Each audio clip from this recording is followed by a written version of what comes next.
Eu sou Silvia Borelli, sou docente e investigadora do programa de pós-grado em Ciências Sociais, maestria e doutorado da Pontifícia Universidade Católica de São Paulo. Hablemos un poco de todas esas generalidades que durante décadas, porque no ha sido nuevo hablar de que los jóvenes se han tratado de manifestar, muchas veces no han sido tan escuchados, pero siguen en la lucha. Entonces, sí, pienso que hace tiempo que hay una preocupación y una reflexión sobre los jóvenes y las jóvenes, y nosotros focamos, elegimos una cosa que es ¿dónde están esos jóvenes? ¿O qué hacen? ¿Cómo hacen? Y una de las cosas que a nosotros pareció muy importante es su relación y su forma de ocupar y de transformar las ciudades. Entonces, las relaciones entre los jóvenes y la ciudad de São Paulo, donde vivimos, es uno de los puntos muy importantes y muy recurrentes en nuestra investigación. Pero hay una cosa, desde que empezamos, algo como inicio de los años 2000, cuando empezamos a hablar de jóvenes, hablar con ellos, hablar sobre ellos, percibimos que había un cambio en los últimos tiempos, un cambio en que la cuestión central parecía ser una búsqueda por un alejamiento de las institucionalidades muy formales. Entonces, no significa o que voy a hablar ahora que los de las jóvenes tenham se alejado de las institucionalidades, de la relación con lo Estado, por medio de las políticas públicas, y ni de las organizaciones, de la sociedad civil y das ONGs. Pero hay una demanda de ellos por un poco más de autonomía y por la posibilidad de vivir y caminar con sus propios pies. Entonces, hay una cosa que es la formación de colectivos juveniles, y que es algo que no hace poco tiempo, pero es más reciente, y la formación de colectivos juveniles que tienen, que asumen la cultura, la estética y las artes como, ahora como mediación y ahora como un proyecto político en sí mismo. Entonces, esta es una cuestión para nosotros muy cercana y muy importante, que es la relación entre cultura y política. Porque si tomamos, por ejemplo, una concepción más tradicional de política, ni siempre la cultura está presente. Las prácticas políticas más institucionalizadas ni siempre tienen la cultura como mediación. Y estos jóvenes, estos colectivos juveniles, hacen de la cultura un elemento muy importante. Entonces, un proyecto de grafite para los muros de la ciudad no es solamente una intervención estética, es una intervención en la ciudad, es una forma de decir a los poderes públicos que la ciudad está fea, que los muros necesitan de luz, necesitan de colores, necesitan de cosas que hacen con que la ciudad se quede más humana, más bonita y todo esto. Entonces, pero hay cosas que ni siempre son intervenciones equilibradas, intervenciones consentidas. Inúmeras veces estos colectivos juveniles intervienen en la ciudad de manera insidiosa, de manera radical. Entonces, esta radicalidad también se manifiesta como una forma de manifestación de las voces de la exclusión. Entonces, por ejemplo, podemos hacer una comparación entre o que é o grafite e o que é o que são os pichadores em Brasil. Os grafites são os murales mais artísticos, considerados mais artísticos. E os pichos são mais grafias, letras. E isto é uma forma muito radical, porque los pichadores, eles subem em los edifícios e deixam suas huellas, seus rastros, de uma forma que não é uma forma consentida e que não é uma forma, digamos, amigável, ou por lo menos não é assim considerada. Então,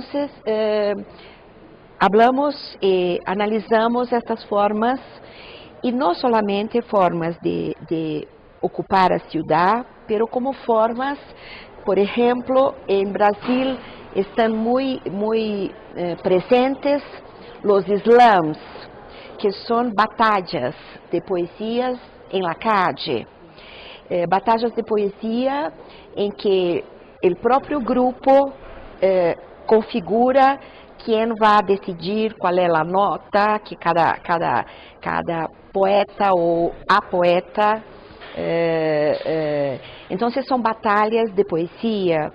E mira, podemos pensar estas batalhas não solamente por los conteúdos que as poesias traem, pero por la forma potente, por la forma fuerte con que los cuerpos de los jóvenes y de las jóvenes se sitúan en general en plazas públicas.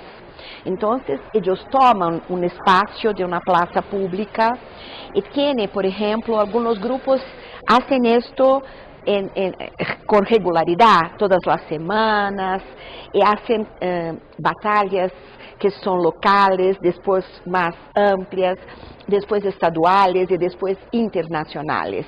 Então, quando miramos, por exemplo, a um slam, isso não é solamente poesia e não é também a poesia a serviço da política. É a política, é a forma de ocupar a cidade, é a forma de dar voz en un espacio público a quien en sus barrios, en sus locales de vivir, no tiene esta posibilidad. Entonces, esto para nosotros es una cosa muy importante. Y mira, hay que hablar también de las políticas públicas. Entonces, pienso que las políticas públicas los gestores y nosotros, que por veces estamos en lugares, en posiciones de gestión, hay que pensar que la política pública no puede generar dependencia. La política pública no puede generar una forma de vivir con la cual los jóvenes, después que no tienen más el presupuesto para este proyecto, no tengan ganado algo que les posibilite caminar con sus propios pies. Entonces, pienso que las políticas públicas, para allá de una concepción de derechos, de jóvenes como sujetos de derechos y todo esto, tienen que pensar muchísimo que no podemos generar dependencia. Ahora que cuando hablaba del tema de las resistencias que se volvían políticas y ese repensarse, es que vamos a hacer resistencia con el arte. Eso me parece muy transformador porque sencillamente llega de una manera distinta a diferentes entes gubernamentales de las ciudades y de los territorios sobre todo. Y obviamente genera una transformación de los que vienen atrás. de los niños y las niñas que están viendo esas alternativas de resistencia, que ahora vemos esa transformación, no nos hemos quedado, sabemos que se ha conocido el tema durante décadas, pero cada vez viene incrementando más ese poder cultural. Perfecto. Sí, sí, a mí me encanta esto porque, mira, en algunas, cuando acompañamos e hicimos observación etnográfica, convivimos con los colectivos y todo esto, hay dos procesos. Un proceso que es el proceso de ocupar la ciudad, de ganar visibilidad. Entonces, ellos van para muchos lugares que no son sus barrios, que no son sus locales de vivir.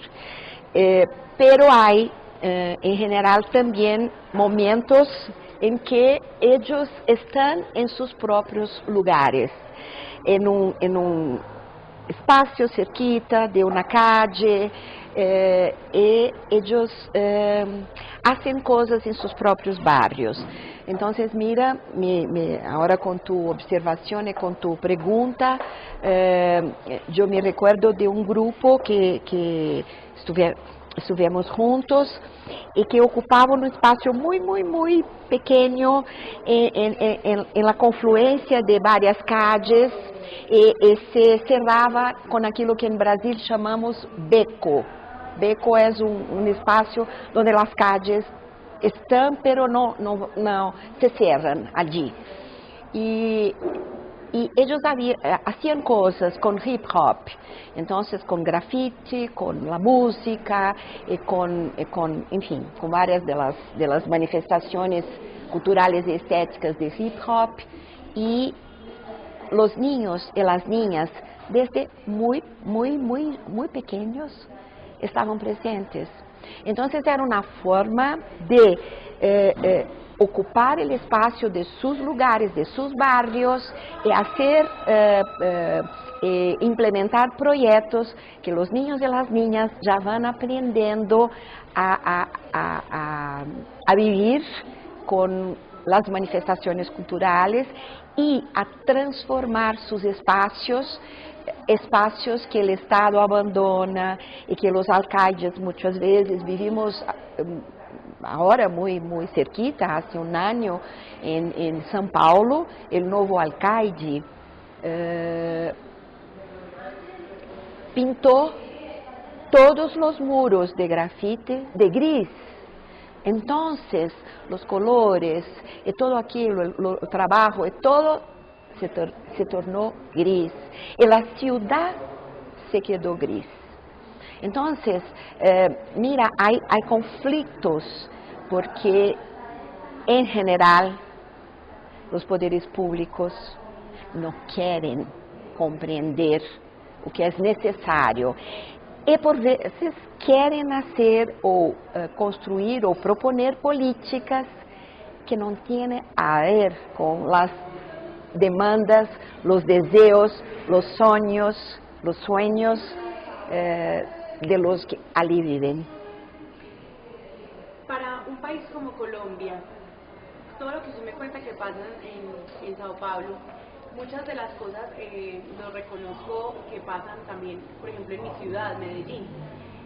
Para un país como Colombia, ¿por qué es tan interesante llegar a conocer estos temas, estos debates que tienen que ver con las resistencias culturales que tienen los jóvenes, tanto para Colombia, las comparaciones con Latinoamérica, con países tan grandes como Brasil, que en muchas ocasiones a veces pierden batallas, como la que pasó con el alcalde, con el nuevo alcalde, pero siguen librando esas batallas, siguen peleando? ¿Cómo es esa comparación? ¿Cómo es ese debate a nivel de Latinoamérica? Y obviamente la importancia de estar en un evento como este, que genera esos diálogos. Sí, perfecto.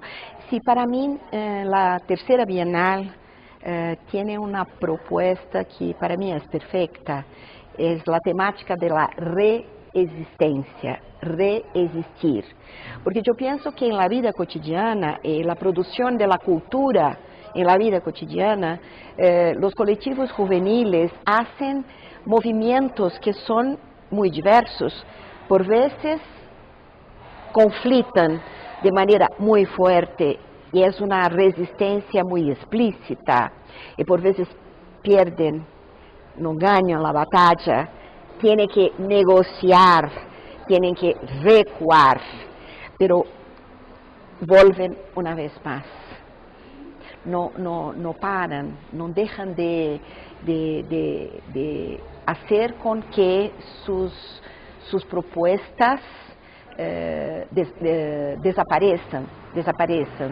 Entonces pienso que hay una vitalidad, y esta vitalidad es lo que nos permite acreditar, creer que reexistir es posible.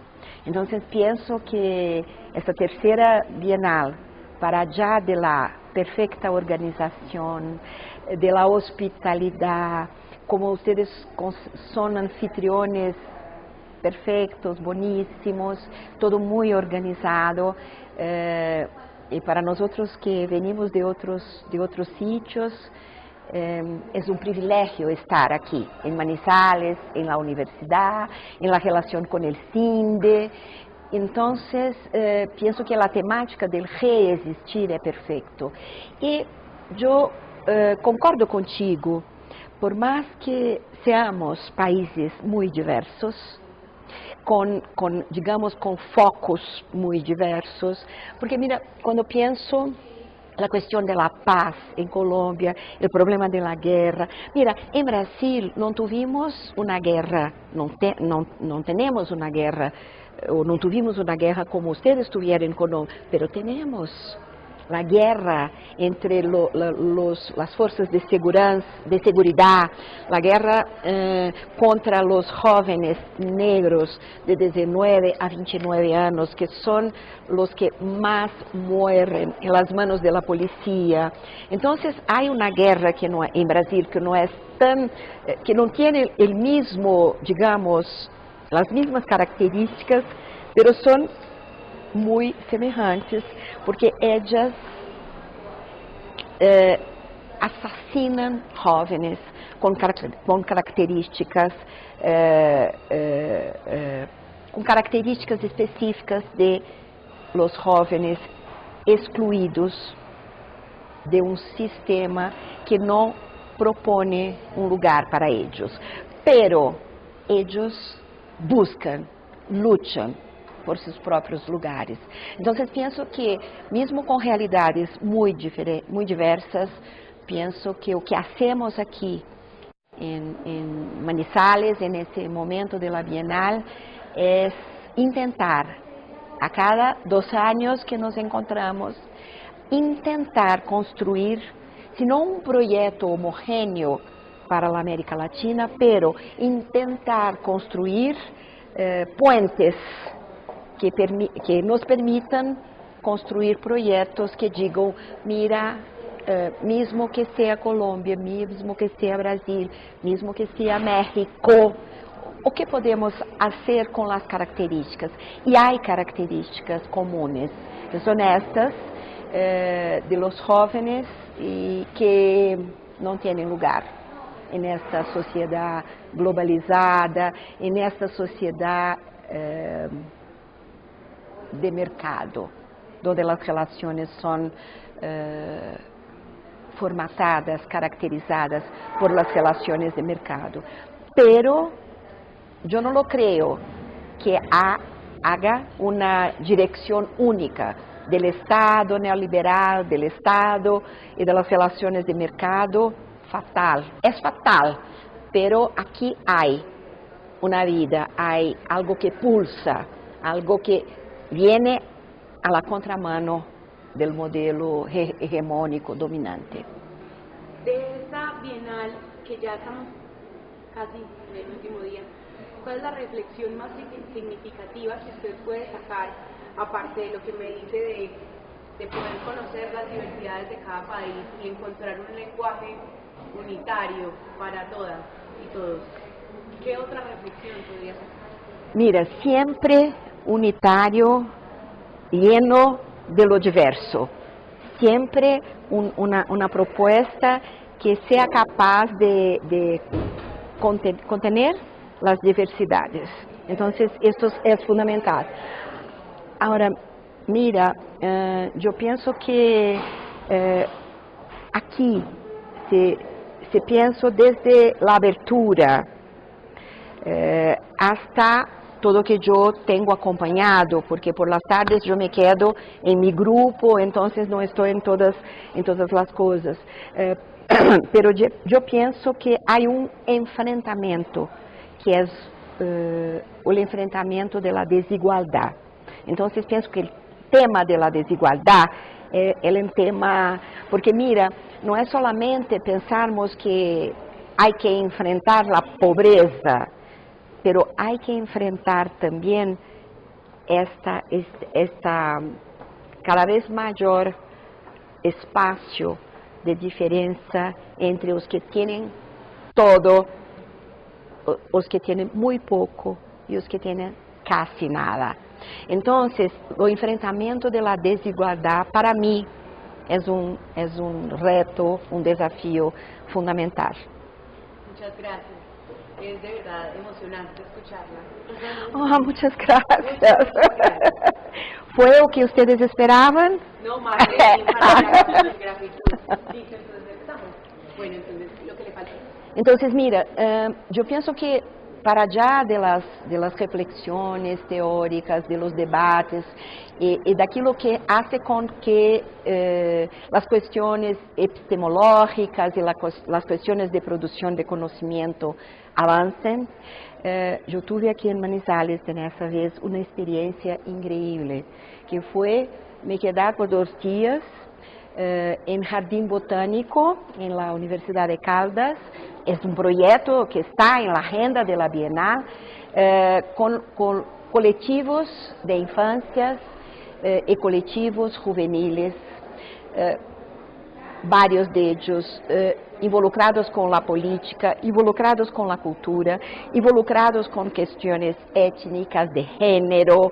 Entonces, si yo puedo decir de algo que para mí fue increíble en este momento, fueron estos 2 días con los colectivos, oírlos, partilhar. Y mira, tiene una cosa buenísima, porque después que participamos de eso, ellos también están en nuestras actividades académicas. Ayer, por ejemplo, yo coordeno una mesa y varios de ellos nos quedamos juntos y ahora varios de ellos están con nosotros, con sus relatos, con sus narrativas y con una cosa que es fundamental, que es diciendo a nosotros, mira, o que ustedes hablan como conocimiento, nós interpretamos como conocimiento vivido. Entonces ayer hubo un depoimento muy increíble de uno de los jóvenes. Entonces mira, esta cosa de la academia en la relación con la sociedad, y pienso, no estamos hablando por ellos tienen voz, ellos hablan.